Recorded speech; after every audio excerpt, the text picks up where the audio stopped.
यस्य स्वयं स्वभावाप्ति रभावे कित्स्न कर्मणा तस्मै संज्ञान रूपाय नमोस्तु परमात्मने।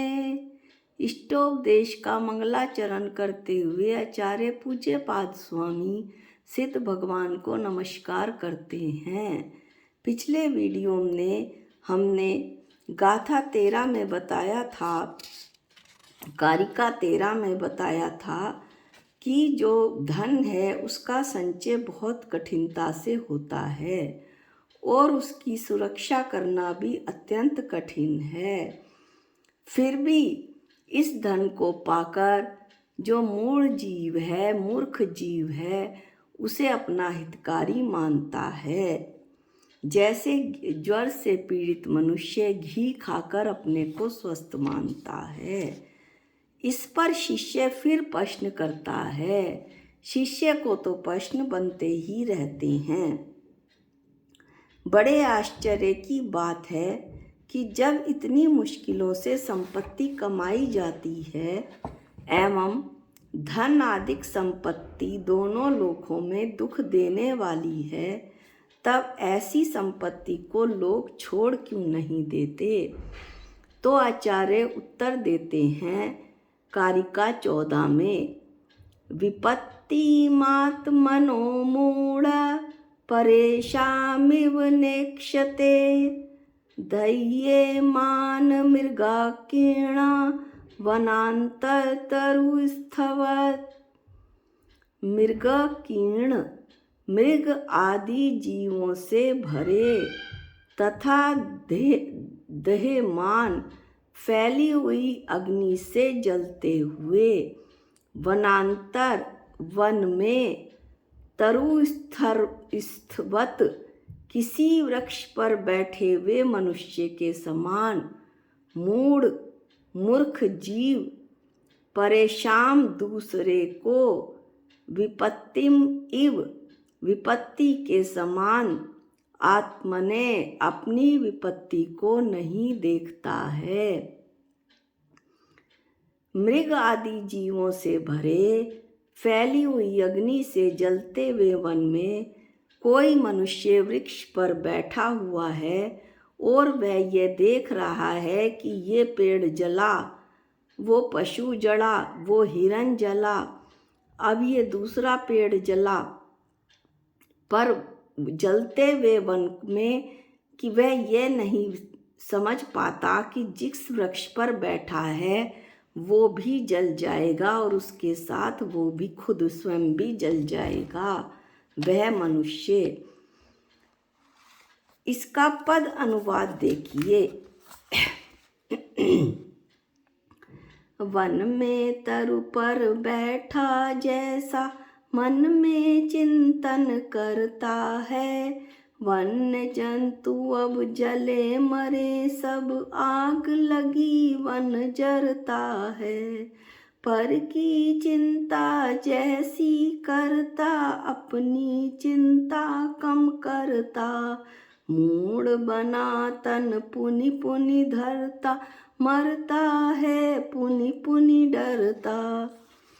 इस कारिका में मूर्ख किसे कहा है?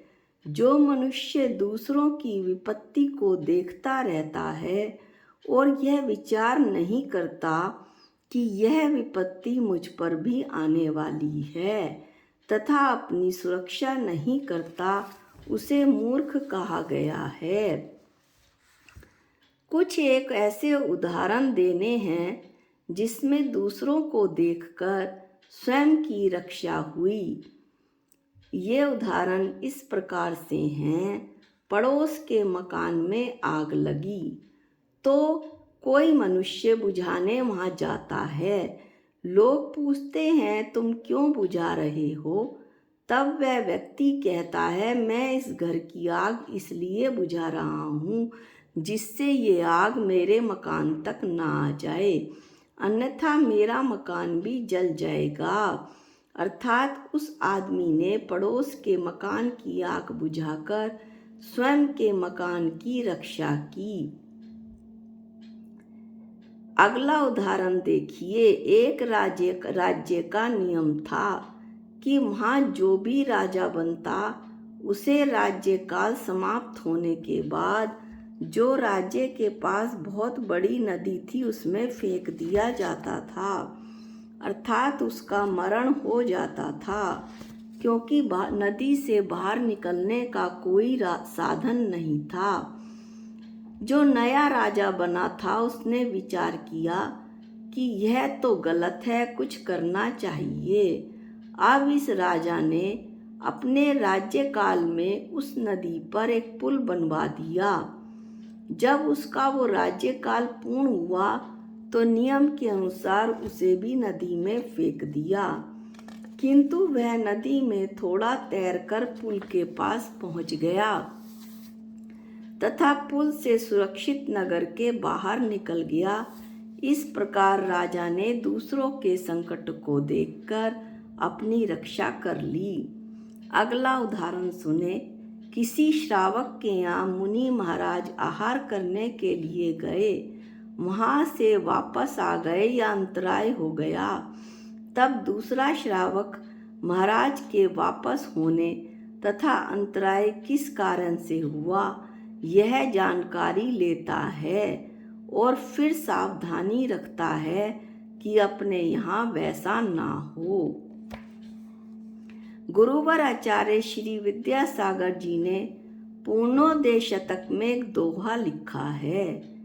नहीं सर्वथा व्यर्थ है गिरना भी परमार्थ, देख गिरे को हम जगे सही करें पुरुषार्थ। मानव का पतन भी हमेशा व्यर्थ नहीं होता, क्योंकि पतित व्यक्ति को देखकर दूसरा व्यक्ति स्वयं सचेत हो जाता है और सही पुरुषार्थ करने लगता है। कुछ ऐसी जगहों के नाम बताएं जहाँ से हमें शिक्षा मिलती है। जैसे नरक, बहुत आरंभ और बहुत परिग्रह रखने वाला नरक में जाता है। 5 पाप करने वाला सप्त व्यसनी भी नरक में जाता है। जिस कारण वे नरक गए उन्हें देखकर कोई वैसा कार्य ना करे जिससे किसी को नरक में जाना पड़े। अतः नरक भी हमें शिक्षा देता है।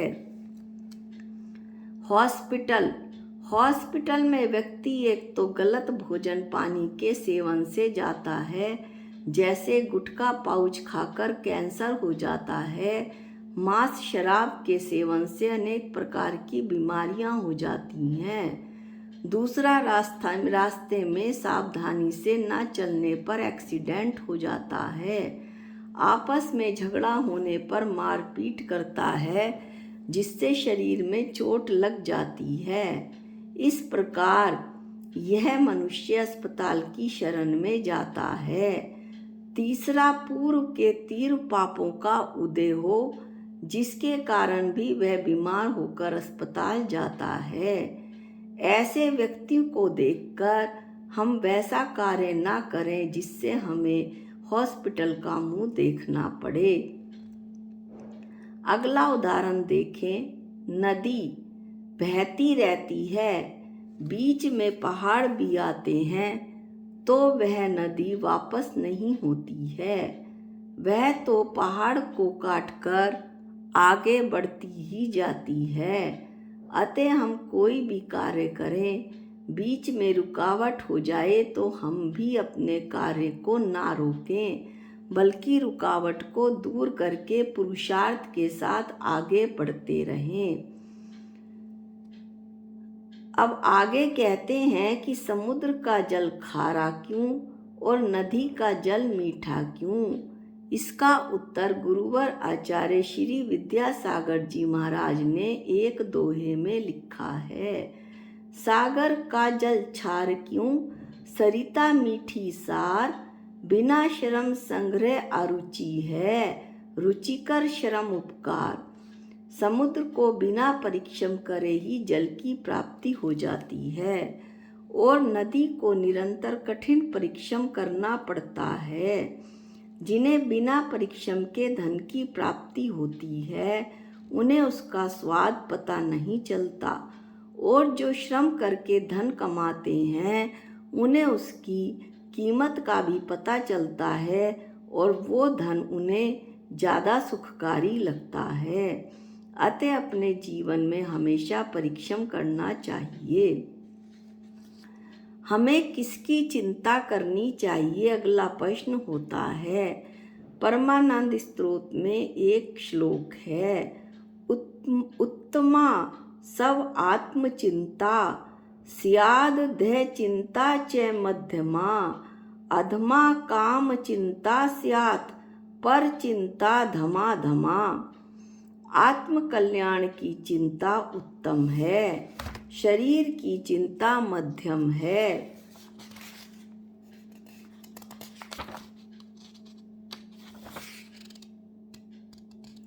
विषय भोगों और काम की चिंता अधम है, किंतु जो पर की चिंता है वो तो अधमाधम ही है, सबसे निकृष्ट है। फिर भी शिष्य का कहना है कि हे भगवान, इन सब कारणों के होते हुए भी इस मनुष्य को ये विपत्तियां दिखाई क्यों नहीं देती। शिष्य के इस प्रश्न का उत्तर हम कारिका नंबर 15 में अगले वीडियो में जानेंगे और अध्ययन करेंगे। आज के लिए इतना ही। जा वाणी के ज्ञान से सूझे लोकालोक, जो वाणी मस्तक नमो सदा देत हूँ धोख। हे जिन वाणी भारती तोहे जपूं दिन रैन, जो तेरी शरणागते वो पावे सुख चैन। सबको जय जिनेंद्र।